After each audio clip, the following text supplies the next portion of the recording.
Thanks for being here. My name is Brent Wilson, and you're watching The Moment of Truth.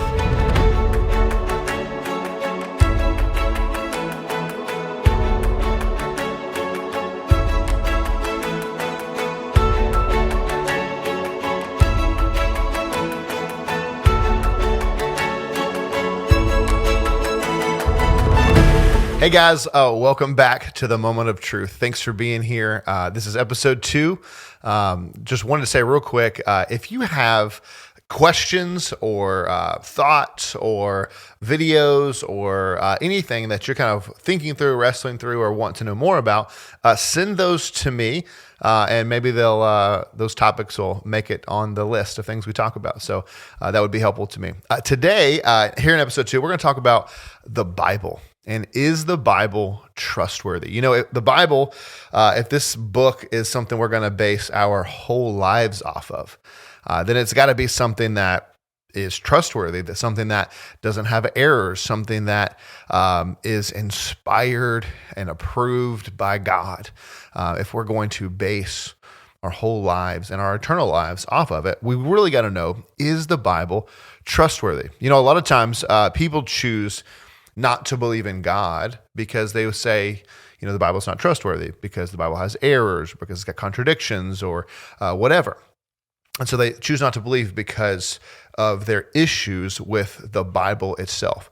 And so what I want to do for the next few minutes is just examine some of those arguments as to why people have an issue with the Bible and really try to answer the question, is the Bible trustworthy for us? Is it something that we can put our faith and hope and trust in? Not blindly. We don't want to just close our eyes and go, yes, I just believe the Bible. But rather we would know and feel confident in the trustworthiness of the Bible. So let me just kind of look at 4 quick arguments that people make against the Bible and kind of examine them. So the arguments are that the Bible has contradictions, that the Bible is scientifically inaccurate, that the Bible has historical inaccuracies, and that the manuscripts or the copies of the Bible have been corrupted, or that translations have corrupted it. We could talk for a long time about all of these, but we've got a little bit of time, and so we're going to go quick. So first, contradictions. The argument goes something like this.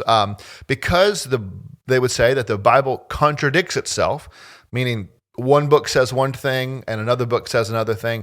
Those things are contradictory. Therefore, the Bible cannot be trusted because it contradicts itself. People claim things like that John says no one has seen God, whereas in the Old Testament, people see God.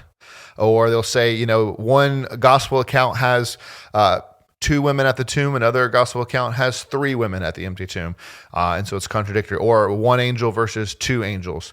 And so these are contradictions, and therefore the Bible is not true. So how do we think about that? Well, first we got to say that the Bible is written from the unique experience and perspective of a human author. This person has experienced this story or has heard it from someone else and is writing it down from their perspective.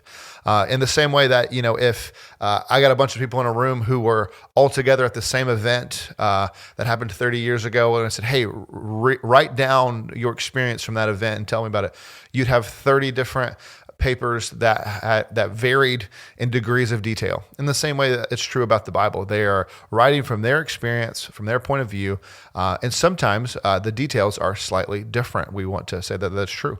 But those differences are small details from the unique perspective of that human author. They are not substantive contradictions that change the truth claims. They are minor experiential perspective differences. You know, when you think about the Bible is a book that was written over the course of 1,500 years by 40 different authors in 3 different languages across several different continents. And yet the Bible, given all of that, is one unified story. I'll give you an example about how it's one unified story. The prophecies concerning Jesus specifically, there are over 300 messianic prophecies in the Old Testament alone about Jesus and who he would be and what he would do. And a mathematician named Peter Stoner famously calculated the probabilities in his book, Science Speaks. When he analyzed what would the probability be of Jesus fulfilling all 300 some prophecies. Well, he took 8. He took 8 specific prophecies about Jesus and concluded mathematically that the odds of one person fulfilling all 8 were 1 in 10 to the 17th power. 1 in 10 to the 17th power. That would be like, imagine covering the state of Texas with silver dollars 2 feet deep and mark one coin, mix them all in, have a blindfolded person pick the exact coin on the first try. That's the probability of fulfilling 8 prophecies. If we extend this calculation to 48 prophecies, the odds rise to 1 in 10 to the 157th power. That is a number so large it is beyond human comprehension. For all 300 plus prophecies to be fulfilled by some person hundreds or thousands of years later, it is essentially incalculable. And so nothing short of divine orchestration could accomplish that. Not only does the Bible not contradict itself, the entire book has this one unified, consistent story, despite the fact that it was written over such a long period of time by all these different authors in different languages on different continents and different time periods. It has this one story pointing to one man who would come to save the world. And so I don't think the contradiction thing holds much weight. The second argument would be the scientific inaccuracies. The claim is that the Bible must not be true because it gets science wrong. Now remember, these are human authors in a pre-scientific age, writing not a science textbook, but writing from their own perspective. They're not attempting to explain how the world works. They are simply writing down what they observed happen. So for example, in the Old Testament, there's a story about how the sun stood still. You might look at that and go, well, the sun doesn't move. We rotate around the sun. So the Bible gets the science wrong on that. But this person is not attempting to explain how the universe works. He has no idea. He's simply writing about what he observed happened. And from his perspective, the sun rises and it sets, and one day it stopped. It held still in the sky. But you also have to understand that the Bible uses poetic and metaphorical language in different genres, and it is not attempting to be scientific.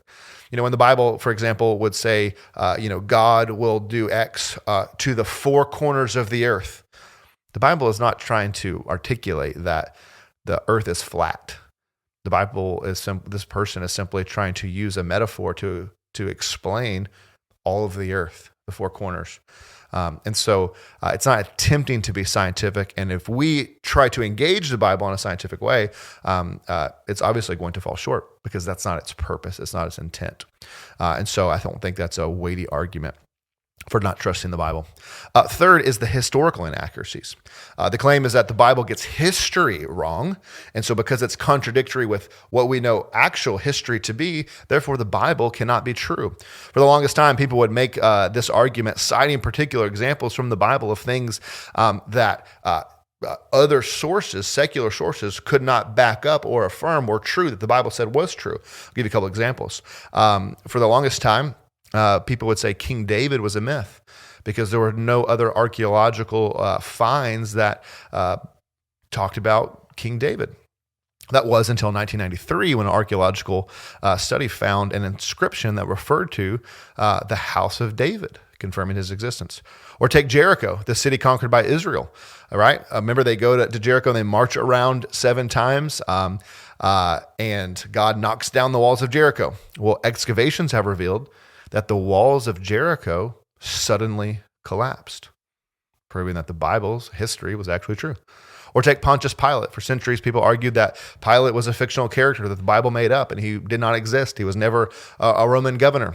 That was until 1962, when an inscription bearing his name and title was found in Caesarea, affirming that the Bible's history was actually right all along. And our archaeology had just not found enough things yet to prove his existence and prove that the Bible is right all along. People may claim that because some historical fact is only found in the Bible and not in other sources, that it's not true. But it's important to recognize that historical accuracy requires evidence. And the absence of evidence is not evidence of absence. So just because we don't have a source backing up the Bible doesn't mean the Bible is wrong. It may just mean we haven't found the evidence yet. Every time people claim that the history of the Bible is wrong, eventually we have found the evidence to prove it was right all along. Finally, the corrupted manuscripts argument. The argument goes that the Bible can't be trusted because it's been changed so many times throughout the last 2,000 years. It's been corrupted from its original, or that translations have messed it up. And maybe they might say, oh yeah, the Bible was originally good and true, but we don't actually have the Bible anymore. What we have has been messed up by men, and so it can't be trusted. Let me tell you why I think that's not true. Plato's Republic is a book that came out before Jesus walked this earth, and Plato's Republic has 7 manuscripts manuscripts are another word for copies. There are 7 early copies of Plato's Republic. Homer's Iliad also came out before Jesus, and we have about 1,800 manuscripts for it. Both of those examples of books are things that we take that we think are true. They're accurate. We have very close to the original of what Plato or Homer wrote. We accept those as reliable. The Bible, specifically, we'll just take the New Testament, for example, has 6,000 manuscripts or copies. And if you line all of those copies up, they are within 99.9% accuracy of one another. And the differences between them are so minor as that they don't actually change any of the substance. You might just get a letter off here or there, or instead of saying someone's whole long name, they might shorten the name, abbreviate the name, or something like that. So the differences are so minor to not actually change the substance. When a scribe would copy the Bible down, or a letter or a book, they knew that was their job. They were copying scripture, and so it wasn't something I could just kind of get the gist of. It was every letter was uniquely important, and they wanted to make sure it was exactly right. And so it's one of the reasons we have so many copies of the Bible, because they knew it was God's word, and they took really good care to make good copies of it. So these manuscripts that we have are dated as early as 30 to 50 years after the originals were written. And so it's kind of like this. Imagine having a 500-piece puzzle, and you're trying to, get the puzzle perfectly accurate. And you have 5,000 sets of that puzzle. And some of those puzzle sets that you have some water damage, or they're a little bit old, or a little bit faded, or missing some of the pieces. That's okay, because when you put all 5,000 sets together, you're able to figure out the 500-piece puzzle by using pieces from all the sets. And you can know exactly what that puzzle was supposed to look like. It's kind of how it is with the Bible. We have so many copies. We line them all up. We can get 99.9% accurate of what was originally written. That's not to mention the discovery of the Dead Sea Scrolls in 1947 in the caves of Israel. A little boy threw a rock into a cave, heard some glass break, and went to investigate, and found all of these scrolls contained safely and preserved in glass jars. And when we got those scrolls out, what we learned was these scrolls were earlier. They were written earlier than the ones we had previously. And they affirmed what we already had. And so what we can see is that the Bible is actually reliable. Now, let's take even another step back. Look at the gospel accounts. Can we trust that what these people wrote is actually what happened? Well, one of the things that you'll notice when you read the gospel accounts is that it mentions random people's names. For example, when Jesus is carrying the cross up to the hill, he kind of stumbles, and a guy named Simon of Cyrene comes to help him carry the cross. Well, why is that guy's name mentioned? He doesn't matter to the story. He's nobody. He just comes and helps him and moves on. Well, the reason is because, historically speaking, one to notice, that doesn't read like fiction. It reads like history.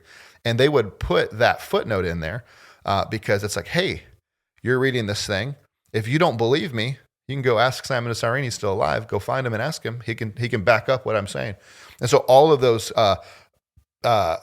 mentions of people's names are like footnotes to confirm or affirm its authenticity, that this actually happened. These are real people.